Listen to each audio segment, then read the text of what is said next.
apabila saya masuk, minggu-minggu awal tu minggu diperdengarkan taklimat. Tentang SOSMA, saya tengok perkara 13 tu yang paling kontroversi.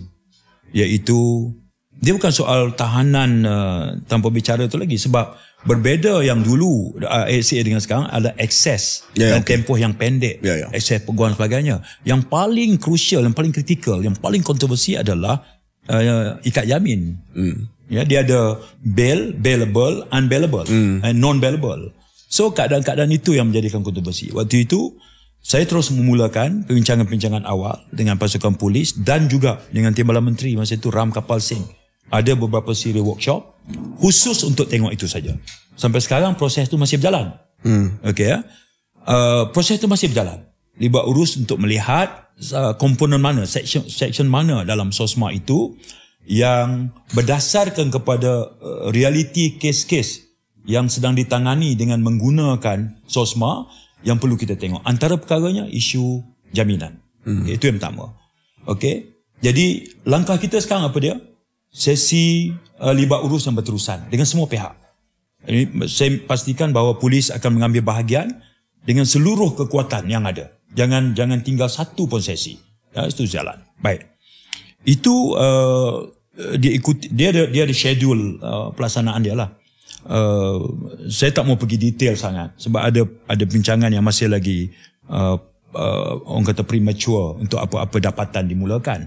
Saya akui masa yang diambil tetap ada. Antara perkara yang saya boleh share hari ialah bahawa apabila satu tangkapan dibuat ke atas organised crime yang melibatkan 30, 40, yang ditangkap tu daripada kepala sampai bystanders. Sedangkan bystanders itu peranannya terlalu kecil. Tapi treatment yang dikenakan itu sama saja. Itu antara poin yang kita dapat apabila kita buat libat urus. Jadi saya nak sebutkan begini aja. Kalau spesifik bangkitkan soal SOSMA, saya boleh sahkan bahawa sesi libat urus sedang berjalan dan terus kita lakukan. Datuk Seri Saifuddin 21 Februari tahun lepas sebut bahawa kerajaan tidak berhasrat mansuh atau mengkaji semula SOSMA, tapi hari ini masih lagi mengakui bahawa ongoing.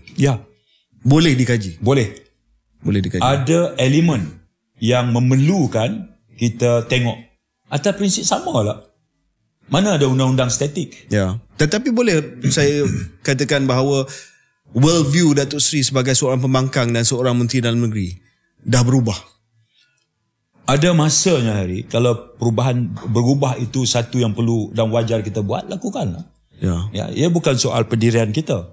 Soal apabila satu keputusan yang kita buat, saya lebih fleksibel, anjal, dan itu style politik saya pun. Saya masih boleh duduk dengan Khairi dan Syarif. Besok saya boleh duduk dengan Hamzah. Lusa saya boleh ziarah Datuk Zahid. Saya boleh jumpa Datuk Zahid tanya what you doing with KJ dengan Syarif. So keanjalan politik saya tu saya boleh terjemahkan bila saya memimpin KDN. Datuk Seri, tak tahu kita nak cakap sikit lagi pasal SOSMA, mungkin KJ nak kembali, tapi saya nak tangkap ataupun ambil apa yang Datuk Seri sebut tadi soal keanjalan politik Datuk Seri sendiri. Suka tak suka semangat reformasi yang mewarnai dan mendefinisi Pakatan Harapan ni dah ada pengkritik-pengkritiknya sekarang. Apabila dilihat sewaktu dalam kerajaan mungkin tidak memenuhi 100% aspirasi sewaktu dalam pembangkang. Ada dakwaan yang kerajaan Madani ni dah reverse sikit semangat reformasinya. Dah sebut pasal petrolkar akan datang dekat rumah. Media pun kadang-kadang ditegur. Dan Datuk Seri melihat sebagai Menteri Dalam Negeri dulu, dalam soal KDN ini, ada rasa kebertanggungjawaban tak untuk menunjukkan bahawa dalam satu kementerian yang paling orang kata konservatif hardline ini, kalau Datuk Seri boleh menunjukkan soal SOSMA, soal akta hasutan, itu sebenarnya boleh menutup sangat-sangat banyak sebarang kritikan bahawa PH pembangkang dan PH kerajaan ni jauh berbeza. Baik. Terima kasih Syarif. Akta hasutan, SOSMA, kandung seksaan, ini perkara yang instrumen perundangan yang ada bila polis menjalankan tugas menjaga keamanan dan keselamatan, core business pada KDN.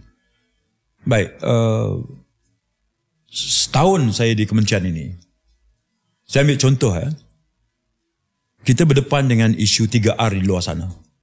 Kadang-kadang bila saya dititah menghadap oleh beberapa sultan yang memerintah, antara pertanyaan mereka tanya apa? Datuk, negara kita ni tak ada undang-undang ke? Apa tindakan? Dulu, 10-15 tahun dulu, kecaman terbuka pada raja-raja ni tak berlaku. Sekarang ni tiap-tiap hari, kita tak ada undang-undang ke? See? Ini institusi raja-raja.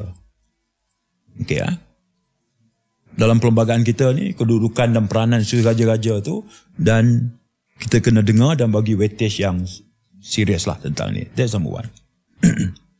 Baik. Di sisi lain, kita tengok expectation rakyat. Rakyat ni spektrum lah. Kalau di kalangan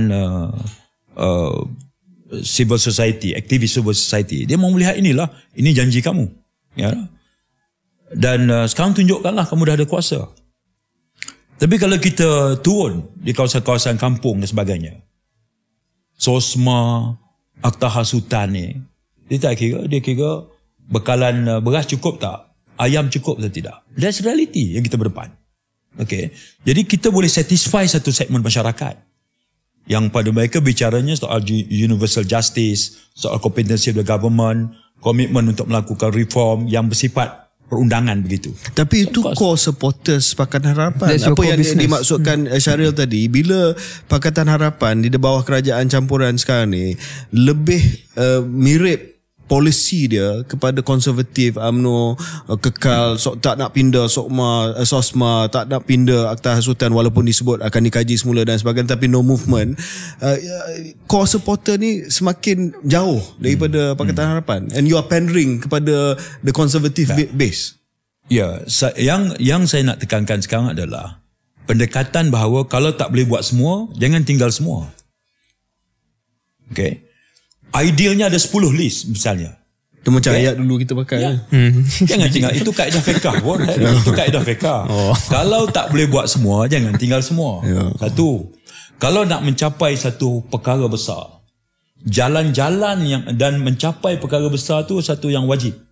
Jalan-jalan yang membawa kepada mencapai perkara besar tu menjadi penting dan wajib juga. Apa jadi, perkara besar? Sebab itu dalam konteks ini sekarang ni, saya kata, SOSMA tadi saya jawab secara spesifik. Okey?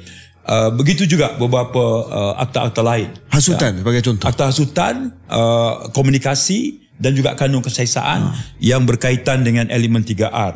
Okey? Yang ini juga kita telah setuju untuk kita tengok balik. Sebab pendirian kerajaan sekarang, akta hasutan hari, kalau soal politik kita tak menggunakan akta ini. Okey. Tapi kalau agama dan raja, ini saja yang kita ada. Jadi kalau begitu, kalau masih kita gunakan keadaan akta ini untuk salah laku terhadap agama dan juga raja, politik kita clearkan. Dan Menteri kata soal politik kita lawan dari segi politik. Jangan guna akta hasutan.